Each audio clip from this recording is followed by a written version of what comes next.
Assalamualaikum warahmatullahi wabarakatuh. Nama saya Fritania Agustina Nilasari, kelas 6B, Prodi Pendidikan Luar Biasa, Universitas PGRI Argopuro, Jember. Di sini saya akan menyampaikan tentang hasil resume saya mengenai family counseling. Family counseling dibagi atas beberapa subbab. Yang pertama yaitu hakikat konseling keluarga, kedua perkembangan perilaku, 3 family counseling, 4 masalah-masalah yang akan dihadapi oleh anak-anak berkebutuhan khusus, 5 pelaksanaan family terapi. Yang pertama, hakikat konseling keluarga. Sebelum kita memberikan terapi pada anak-anak berkebutuhan khusus, tentunya kita harus memahami hakikat dan tujuannya. Jadi, konseling keluarga atau family counseling adalah sebuah upaya bantuan yang akan kita berikan kepada individu sebagai sebagian dari keluarga melalui sistem keluarga, yaitu sistem yang terkait yang tidak bisa dipisah-pisahkan. Contohnya seperti saat kita mau makan, kita harus mencuci peralatan makan kita terlebih dahulu. Dalam family counseling, hakikatnya kita memberikan bantuan yaitu pembenahan komunikasi pada keluarga. Biasanya masalah itu akan timbul karena adanya miskomunikasi atau adanya kesalahan dalam komunikasi. Jadi kita benahi dulu cara berkomunikasinya. Kemudian untuk tujuannya yaitu untuk anak-anak yang akan kita berikan terapi atau anak-anak berkebutuhan khusus yang mengalami gangguan perilaku ini akan dapat mengembangkan potensinya secara optimal. Sebenarnya jika orang tua, pihak sekolah, dan semua memahaminya, bantuan yang kita berikan ini ketika kita sebagai konselor harus didukung oleh orang tua, juga keluarga, dan semuanya dengan dasar kerelaan, cinta, kasih terhadap keluarga, jadi semuanya saling terkait. Kedua, perkembangan perilaku. Setelah kita memahami hakikat dan tujuan konseling keluarga, kita juga mengetahui perkembangan perilaku, apa yang menyebabkan anak-anak itu menjadi anak yang bermasalah dalam perilakunya. Jadi, sebagaimana hakikat manusia dan family counseling ini, family system terapi, bahwa manusia atau klien atau anak-anak berkebutuhan khusus dalam perkembangan hidupnya ini akan selalu berhubungan dengan sistem kehidupan yang selalu terkait. Maka perkembangan perilaku anak berkebutuhan khusus ini termasuk di dalam struktur kepribadian. Di situ akan dipengaruhi oleh sistem yang ada di keluarga. Misalnya ada anak yang suka memukul karena ternyata di dalam lingkungan keluarga sering melihat orang tuanya melakukan kekerasan. Jadi banyak faktor yang berpengaruh pada permasalahan yang ada pada anak berkebutuhan khusus. Family counseling. Jadi sistem yang ada dalam keluarga juga lingkungan juga diantaranya family counseling, yaitu mencakup komposisi keluarga, isi dalam keluarga yang dimana peran-peran dalam masing-masing orang ada timbal balik. Karakteristik dari family counseling ini adalah yaitu dari urutan kelahiran yang nantinya berpengaruh pada karakter anak. Karakter itu terbentuk dari kebiasaan-kebiasaan yang berulang-ulang, terus-menerus, konsisten, berkelanjutan, menjadi sebuah kebiasaan dalam sehari-hari dan akhirnya mendarah daging menjadi karakter yang sulit untuk dirubah. Kita ketahui pada anak pertama, ini adalah anak yang sangat didamba oleh orang tua. Ada dua, yaitu anak yang diharapkan dan anak yang tidak diharapkan. Seperti halnya anak pertama adalah anak yang selalu dinanti dan diharapkan setelah hadir anak kedua akan jadi berdampak pada psikologinya, apalagi kalau orang tua kurang pandai dalam membimbing anak pertamanya. Akhirnya, ketika orang tua memiliki anak yang berikutnya, anak pertama cenderung diabaikan, merasa cemburu, jadi merasa kehilangan peran khusus sebagai anak tunggal atau anak pertama. Dan hal ini akan berdampak apabila pola asuh orang tua kurang bagus. Masalah-masalah yang akan dihadapi oleh anak-anak berkebutuhan khusus.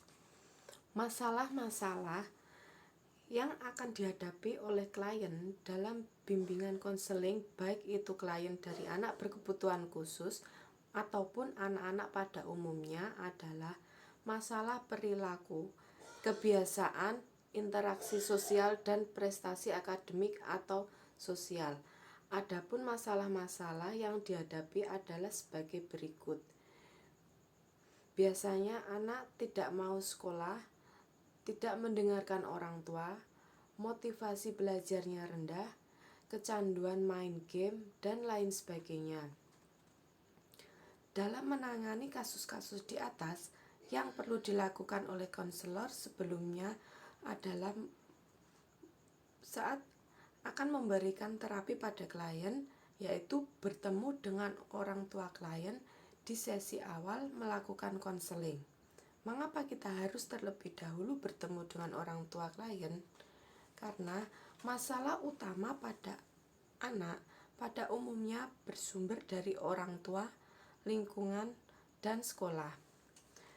Bila seseorang anak diibaratkan dengan produk, maka kualitas produk yang dihasilkan ditentukan oleh kualitas bahan baku dan mesin atau proses produksi.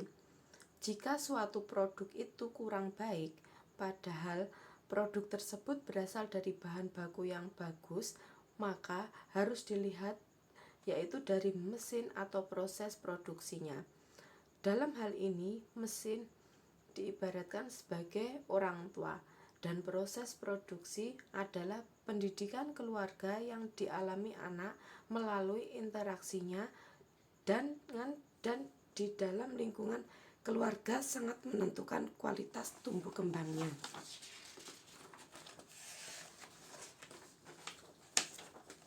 Pelaksanaan family therapy. Family therapy adalah terapi yang melibatkan keluarga sebagai suatu sistem interaksi sosial dengan tujuan untuk mengatasi masalah tertentu dan atau untuk meningkatkan kualitas atau kondisi kehidupan anggota keluarga ke arah yang lebih baik. Terapi dilakukan baik dengan menggunakan konseling maupun teknik yang lebih spesifik.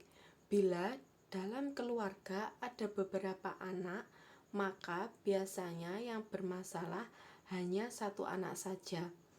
Anak yang bermasalah ini adalah manifestasi dari sistem keluarga yang bermasalah. Jika upaya terapi hanya dilakukan pada anak, maka ia akan bisa sembuh dan setelah itu akan kambuh lagi, kemudian diterapi lagi, sembuh lagi, dan akan kambuh lagi. Bisa juga setelah anak ini sembuh, maka yang bermasalah adalah saudaranya. Demikian seterusnya. Sekali lagi, masalah anak sebenarnya mencerminkan masalah pada sistem keluarga. Dalam melakukan family therapy, dibutuhkan komitmen penuh dari kedua orang tua. Hanya salah satu saja yang komit dalam menjalani sesi terapi, maka hasilnya tidak akan maksimal. Keberhasilan family therapy juga sangat ditentukan oleh integrasi, kredibilitas, dan level otoritas terapis di mata kedua orang tua. Bila terapis tidak mampu membangun postur dengan baik, tidak mampu menunjukkan kredibilitas dan terutama otoritas Nya sebagai terapis yang kompeten dan berpengalaman di mata orang tua, maka ada apa yang ia sarankan tidak akan dilakukan oleh orang tua tersebut. Dan hal ini akan sangat menghambat proses terapi. Dalam family terapi, bila dibutuhkan, orang tua juga akan diterapi. Hal ini dilakukan karena sebenarnya pola asuh orang tua yang mengakibatkan timbulnya masalah pada diri anak berasal dari pola mendidik mereka pada saat mereka masih kecil. Biasanya trauma orang tua inilah yang menjadi akar masalah dalam keluarga. Misalnya orang tua yang overprotective, over permissive, over demanding, pencemasan, suka berkata kasar, pemarah, dan suka gampang meledak-ledak.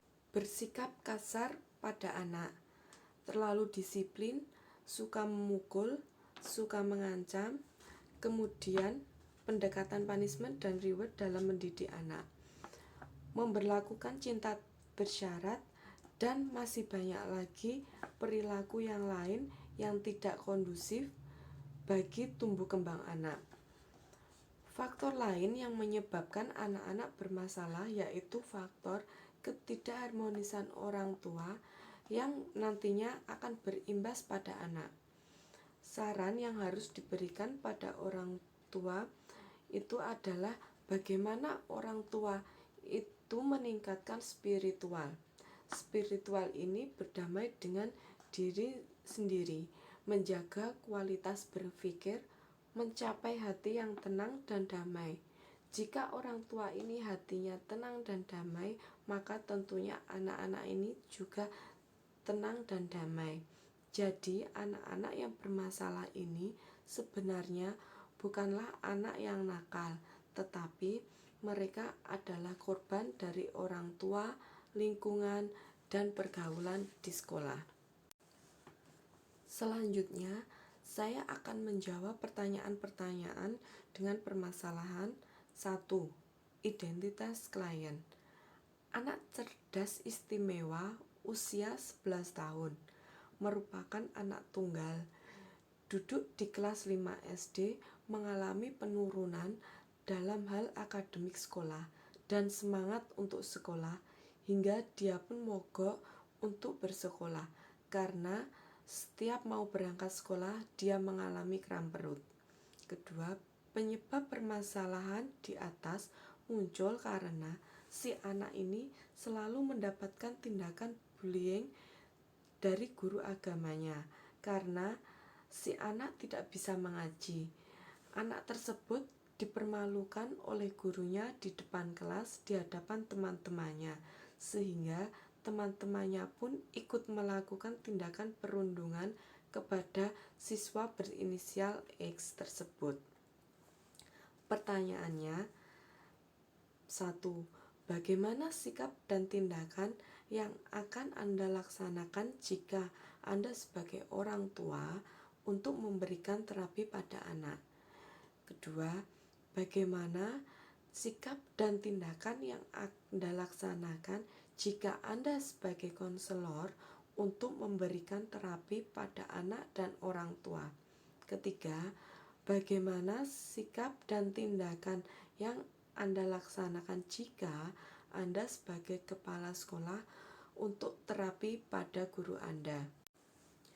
Jawabannya, yang pertama, langkah pertama yang akan saya lakukan pada anak adalah melakukan pendekatan, bertanya secara halus dan mencari tahu, menggali informasi agar anak mau bercerita mengapa anak mengalami hal tersebut yang mengakibatkan penurunan dalam hal akademik dan semangat untuk bersekolah. Bila kita mendekati anak dengan cara yang halus, maka anak akan bercerita atau berkata secara jujur tanpa rasa takut. Yang kedua, mencoba mencari tahu kepada teman sekolahnya, apakah mungkin ada masalah dengan teman di sekolah. Kemudian bertanya kepada wali kelas anak, mengapa anak sampai mogok sekolah, dan mungkin wali kelas bisa memberi solusi kepada anak tersebut.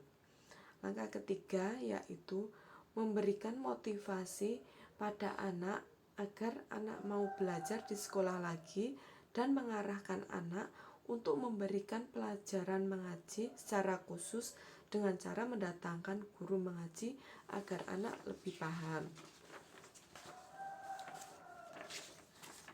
Untuk pertanyaan kedua yaitu jawabannya.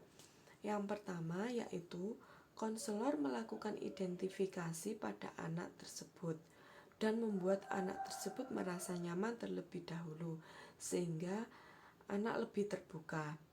Dalam proses ini, konselor juga mengajarkan bagaimana cara memahami sebuah eksistensi dan pemahaman masalah yang dialami oleh anak dan memberikan dorongan serta semangat untuk perubahan pada diri anak dan menciptakan pemahaman baru tentang dirinya sehingga anak mampu bertanggung jawab tentang apa yang dialaminya. Selanjutnya, jawaban dari pertanyaan ketiga yaitu sikap dan tindakan yang saya lakukan sebagai kepala sekolah terhadap guru tersebut yaitu memberikan pengertian bahwa setiap anak memiliki kemampuan yang berbeda-beda dan apa yang telah dilakukan pada anak tersebut itu tidak layak untuk dilakukan